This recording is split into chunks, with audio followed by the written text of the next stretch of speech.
Le soleil commençait à se coucher, colorant le ciel de teintes orangées et dorées. Dans une ville animée d'Afrique, les rues étaient remplies de vendeurs ambulants qui criaient pour attirer les clients, tandis que les passants allaient et venaient, pressés par le temps. Aminata et Fanta marchaient rapidement, leurs sacs d'école bien accrochés à leurs épaules. Aminata était une fille au grand cœur, toujours prête à aider les autres, quitte à se sacrifier elle-même. Fanta, en revanche, était plus réaliste. Elle avait appris, à force d'épreuves, que dans ce monde, il fallait penser à soi avant de penser aux autres. Alors qu'elle longeait une ruelle bordée d'étals de fruits et de vêtements d'occasion, Aminata s'arrêta soudainement et fixa quelque chose au loin. « Pourquoi tu t'arrêtes » demanda Fanta, visiblement agacée. Aminata ne répondit pas tout de suite. Son regard était fixé sur un jeune homme assis sur un vieux carton, adossé au mur d'un immeuble délabré. Il semblait jeune, à peine plus âgé qu'elle, mais son visage portait les marques de la fatigue et de la faim. Ses vêtements étaient sales et abîmés, mais malgré cela, on devinait un garçon aux traits fins et harmonieux. « Regarde-le, Fanta, il doit avoir faim », murmura Aminata, touchée par sa détresse. Fanta croisa les bras et soupira. « Aminata, il y a des dizaines de mendiants dans cette ville. Si tu commences à donner à tout le monde, tu n'auras plus rien pour toi-même. » Aminata hésita. Elle savait que son amie avait raison, mais au fond d'elle, elle sentait qu'elle ne pouvait pas rester indifférente. Elle ouvrit son sac, en sortit un petit billet et s'approcha du jeune homme. « Tiens, prends ça, achète-toi quelque chose à manger. » Le garçon leva lentement la tête. Ses yeux marrons exprimèrent d'abord de la surprise, puis une profonde gratitude. « Merci », souffla-t-il, comme s'il n'arrivait pas à croire que quelqu'un venait de lui tendre la main. Fanta, restée en arrière, secoua la tête. « Tu es trop naïve, Aminata. Les gens vont profiter de toi toute ta vie si tu continues comme ça. » Aminata lui sourit doucement. « Et s'il disait la vérité?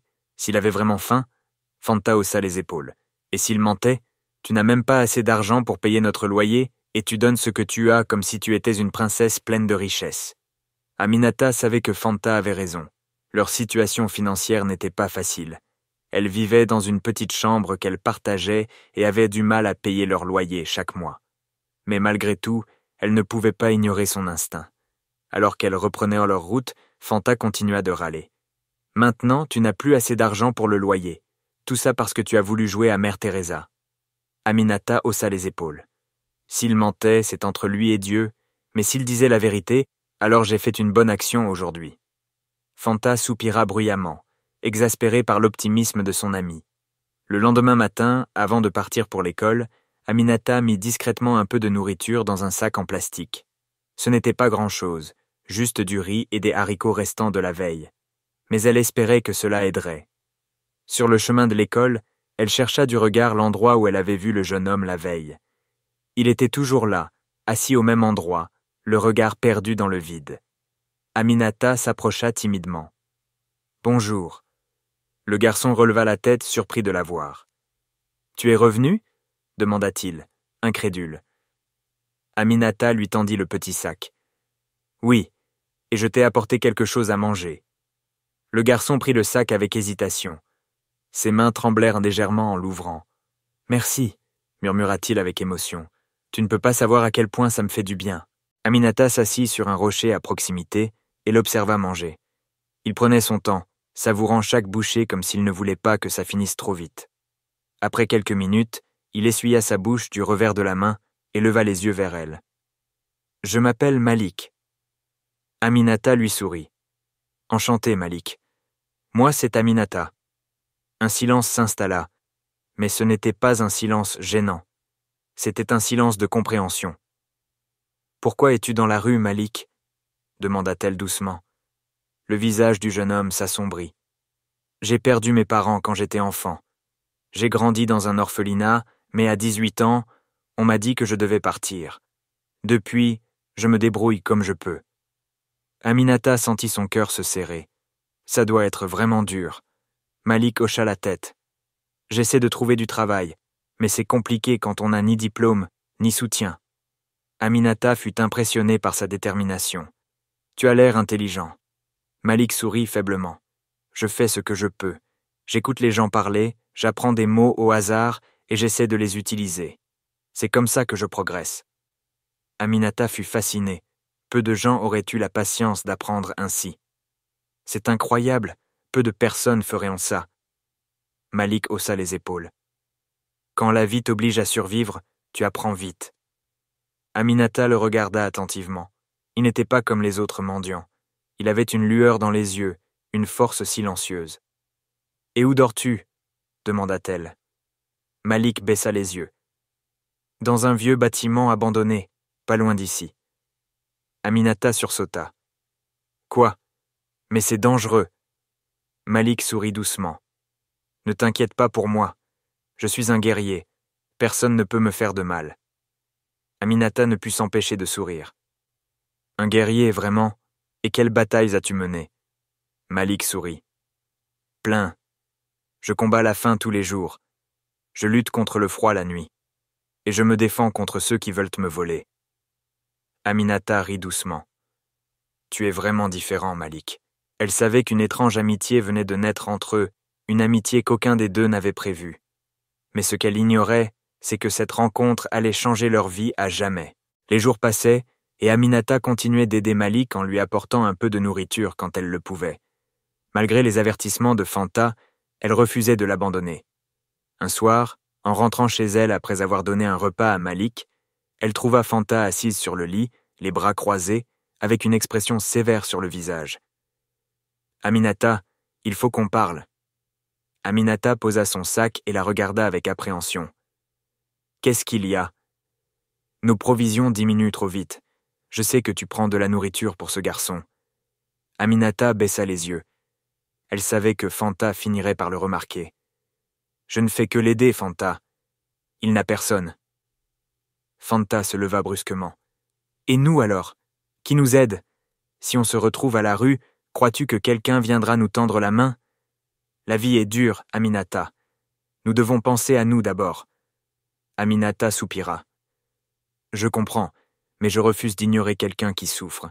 S'il était à notre place, il aurait peut-être fait la même chose pour nous. » Fanta secoua la tête.